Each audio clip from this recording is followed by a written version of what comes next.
Good evening मेरे प्यारे बच्चों। आज का मेरा विषय है राम वृक्ष बेनीपुरी जी का जीवन परिचय। तो आइए आज हम सभी जानते हैं राम वृक्ष बेनीपुरी जी कौन थे, कहाँ के रहने वाले थे, इन्होंने कौन कौन सी रचनाएं लिखी हैं, इनका जन्म कब हुआ था, कहाँ हुआ था, मृत्यु कब हुई थी, हिंदी साहित्य जगत में इनका योगदान क्या है, इनका स्थान क्या है। तो शुरू करते हैं। राम वृक्ष बेनीपुरी जी का जन्म बिहार के मुजफ्फरपुर जिले के बेनीपुर गांव में सन 1899 ईस्वी में यानी 1899 ईस्वी में हुआ था। माता पिता का निधन बचपन में ही हो जाने के कारण जीवन के आरंभिक वर्ष अभावों, कठिनाइयों और संघर्षों में बीते। 10वीं तक की शिक्षा प्राप्त करने के बाद वे सन 1920 ईस्वी में राष्ट्रीय स्वाधीनता आंदोलन से सक्रिय रूप से जुड़ गए। कई बार जेल भी गए।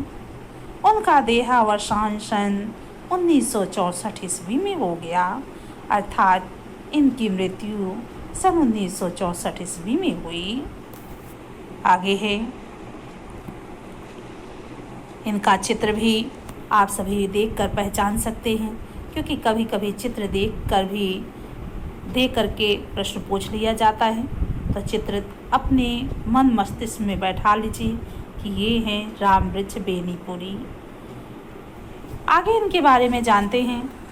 15 वर्ष की अवस्था में बेनीपुरी जी की रचनाएं पत्र पत्रिकाओं में छपने लगीं। जब ये 15 वर्ष की अवस्था में थे तभी से इन्होंने रचना लिखना शुरू कर दिया था और इनकी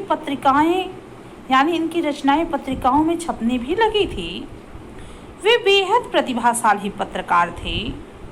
उन्होंने अनेक दैनिक, साप्ताहिक एवं मासिक पत्र पत्रिकाओं का संपादन किया, अर्थात जो प्रतिदिन दैनिक यानी जो प्रतिदिन पेपर निकलते हुए, साप्ताहिक जो सप्ताह में एक बार पेपर आते हैं उनका, मासिक जो महीने में एक बार पत्रिकाएं आती उनका, ये इन सभी का संपादन किया करते थे।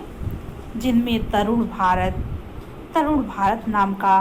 नाम की जो पत्रिका आती थी, किसान मित्र के नाम से पत्रिका आती थी, बालक, युवक, योगी, जनता, जनवाणी, नई धारा, ये सारी पत्रिकाओं में इन्होंने अपना बहुत ही योगदान दिया है। गद्य की विविध विधाओं में उनके लेखन को व्यापक प्रतिष्ठा मिली। अब ये विधाएं क्या होती हैं? कहानी, उपन्यास, नाटक, संस्मरण, रेखा चित्र, डायरी, ये सभी विधाएं हैं, हिंदी गद्य की विधाएं हैं। इन सब में इन्होंने लेखन का कार्य किया। उनका पूरा साहित्य बेनीपुरी रचनावली के 8 खंडों में प्रकाशित है। उनकी रचना यात्रा के महत्वपूर्ण पड़ाव हैं, यानी इन्होंने जब से रचना शुरू किया और जब तक इनका अंत नहीं हुआ तब तक इन्होंने रचना लिखा। रचना शुरू करने से और अंत तक इनका जो समय रहा, ये रचना यात्रा कहलाया। इन्होंने लिखा पतितों के देश में, उपन्यास है, बहुत ही अच्छा उपन्यास है। अगर आप सबको भी कभी समय मिले तो इनका उपन्यास जरूर पढ़िएगा। चिता के फूल कहानी है, ये भी बहुत अच्छी है। अम्बपाली नाटक है। माटी की मूर्ति, ये तो बहुत ही अच्छा रेखा चित्र है। पैरों में पंख बांधकर, ये यात्रा वृत्तांत है। जंजीरें और दीवारें, ये भी संस्मरण है। आदि इनकी प्रसिद्ध रचनाएं हैं। उनकी रचनाओं में स्वाधीनता की चेतना, मनुष्यता की चिंता और इतिहास की युग अनुरूप व्याख्या भी है, यानी युग के अनुसार ही इन्होंने हमारे हिंदी जगत को रचनाएं दी है। विशिष्ट शैलीकार होने के कारण उन्हें कलम का जादूगर कहा जाता है। जिस प्रकार आचार्य रामचंद्र शुक्ल को उपन्यासकार आलोचनाकार कहा जाता है और हमारे प्रेमचंद्र जी को उपन्यास का सम्राट और कलम का सिपाही कहा जाता है, उसी प्रकार इनको भी कलम का जादूगर कहा जाता है। अब आगे हम सभी देखते हैं हमारे सीबीएसई बोर्ड के बुक में इनकी कौन सी रचना प्रकाशित हुई है। बाल गोविंद भगत एक रेखा चित्र है। इस रेखा चित्र आखिर है क्या, ये भी समझ लीजिए।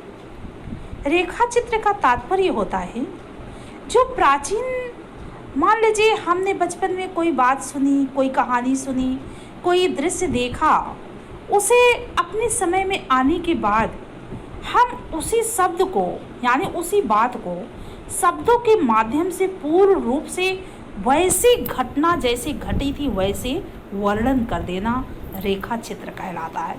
यानी शब्दों के द्वारा रेखा खींच देना रेखा चित्र कहलाता है। अब बाल गोविंद भगत रेखा चित्र है।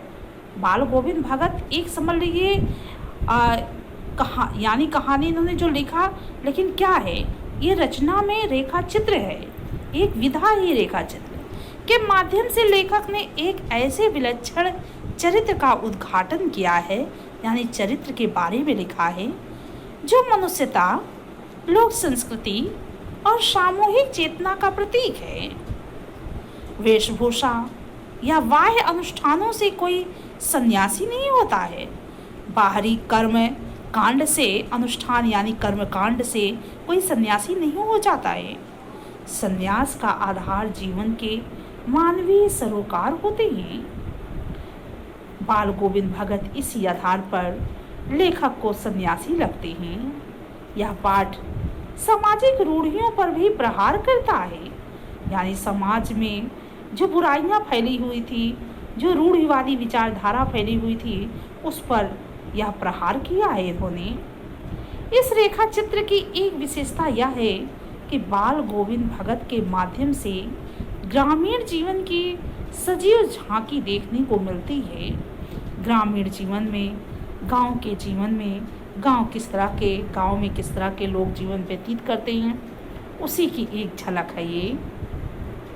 तो आगे हम चैप्टर का सारांश लेकर आएंगे। तब तक के लिए धन्यवाद बच्चों। आप पढ़िए। आजकल आप लोग वीडियो शेयर नहीं कर रहे हैं, देख नहीं रहे हैं, तो देखिए, शेयर कीजिए। धन्यवाद।